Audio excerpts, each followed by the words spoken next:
Hello friends, welcome back to our channel. Aase ಧಾರಾವಾಹಿಯ ಒಂದು super duper ಸಂಚಿಕೆ ನೋಡ್ಕೊಂಬರೋಣ. ಸಂಚಿಕೆ ನಿಜವಾಗ್ಲೂ ಚೆನ್ನಾಗಿದೆ.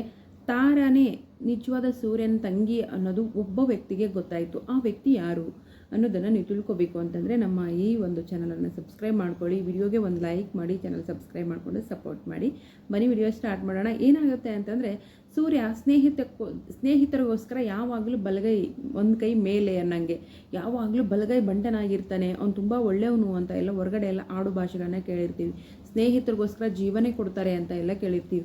ಆ ಕೆಟಗರಿಗೆ ಸೇರಿದವರು ನಮ್ಮ ಸೂರ್ಯ.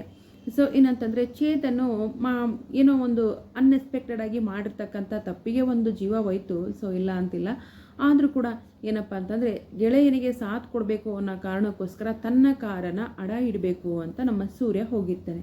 ಅದು ಎಲ್ಲಿಗೆ ಹೋಗಿರ್ತಾನೆ? ತಾರಾ ಆಫೀಸ್ಗೆ ಹೋಗಿರ್ತಾನೆ. ಅಲ್ಲಿ ಅವ್ರ ಅಳಿಯ ಮಂಜ ಕೂಡ ಕೆಲಸ ಮಾಡ್ತಿರ್ತಾನೆ.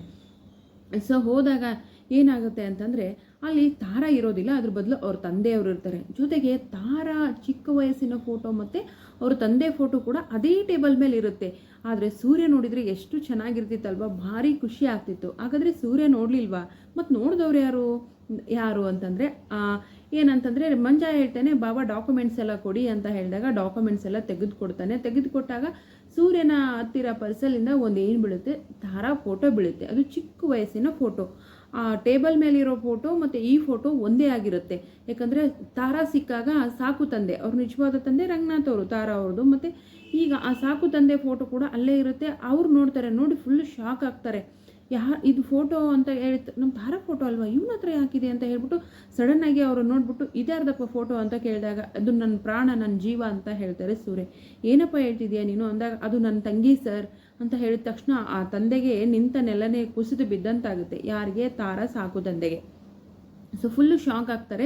ಶಾಕ್ ಆಗಿಬಿಟ್ಟು ಆ ಟೇಬಲ್ ಮೇಲೆ ಅದೇ ಫೋಟೋ ಅವ್ರ ತಂದೆ ಜೊತೆ ಅಂದರೆ ಸಾಕು ತಂದೆ ಜೊತೆ ತೆಗೆಸ್ಕೊಂಡಿರೋ ಒಂದು ಫೋಟೋ ಫ್ರೇಮ್ ಇರುತ್ತೆ. ಅದು ಪಟ್ಟಂತೆ ತೆಗೆದು ಡ್ರೈಯರ್ ಒಳಗೆ ಹಾಕ್ತಾರೆ. ಅದು ಸೂರ್ಯನ ಕಣ್ಣಿಗೆ ಬಿದ್ದಿದ್ರೆ ಎಷ್ಟು ಚೆನ್ನಾಗಿರ್ತಿತ್ತಲ್ವ, ಅಣ್ಣ ತಂಗಿ ಒಂದಾಗ್ತಾಯಿದ್ರು. ಆದರೆ ಇಲ್ಲಿ ಸಾಕು ತಂದೆಗೂ ನೋವು ಆಗ್ತಾ ಇದೆ. ಅಯ್ಯೋ ಏನು ಮಾಡೋದು, ಇವ್ನು ನಿಜವಾಗ್ಲೂ ತಾರಾ ಅಣ್ಣನ? ಹಾಗಾದರೆ ನನ್ನ ಮಗಳು ನನ್ನಿಂದ ದೂರ ಆಗ್ತಾಳ ಅನ್ನೋ ನೋವು ಕೂಡ ಇವ್ರ ತಂದೆಗೆ ಕಾಡ್ತಾ ಇರುತ್ತೆ. ತುಂಬ ಭಯ ಕೂಡ ಆಗಿರುತ್ತೆ. ಭಯದಲ್ಲೇ ಇರ್ತಾರೆ.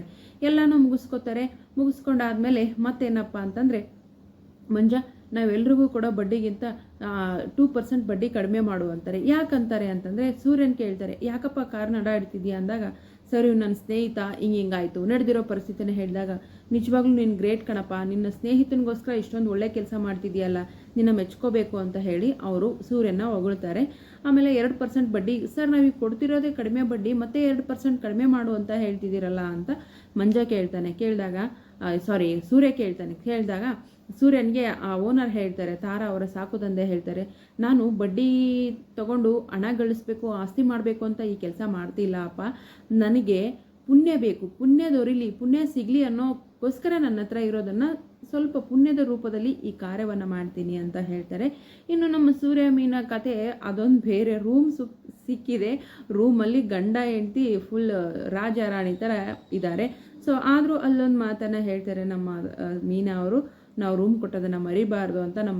ನಮ್ಮ ಸೂರ್ಯನಿಗಂತೂ ನಾನೇ ರಾಜ, ನಾನೇ ಮಹಾರಾಜ ಅನ್ನೋ ಥರ. ಇನ್ನು ನಮ್ಮ ಮನೋಜನ ಕತೆ ಯಾವಾಗಲೂ ಗೋಳಿದ್ದಿದ್ದೆ, ತಿನ್ನೋಕ್ಕೂ ಇಲ್ಲ. ಅಮ್ಮ ನೋಡಿದ್ರೆ ಅನ್ನ ಮೊಸರು ಮಾಡಿಟ್ಟಿದ್ದಾಳೆ, ಮೀನಾ ನೋಡಿದ್ರೆ ವೆರೈಟಿ ಫುಡ್ ಮಾಡಿ ಕಳಿಸಿದ್ದಾಳೆ. ಬಾಯಲ್ಲಿ ನೀರು ಬರದೇ ಇರುತ್ತಾ? ಮುಂದೇನಾಗುತ್ತೆ ನೋಡೋಣ.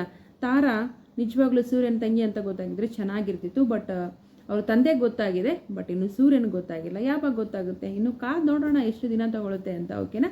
ವಿಡಿಯೋಗೆ ಒಂದು ಲೈಕ್ ಮಾಡಿ, ಚಾನಲ್ ಸಬ್ಸ್ಕ್ರೈಬ್ ಮಾಡಿಕೊಂಡು ಸಪೋರ್ಟ್ ಮಾಡಿ. Thank you so much. Bye.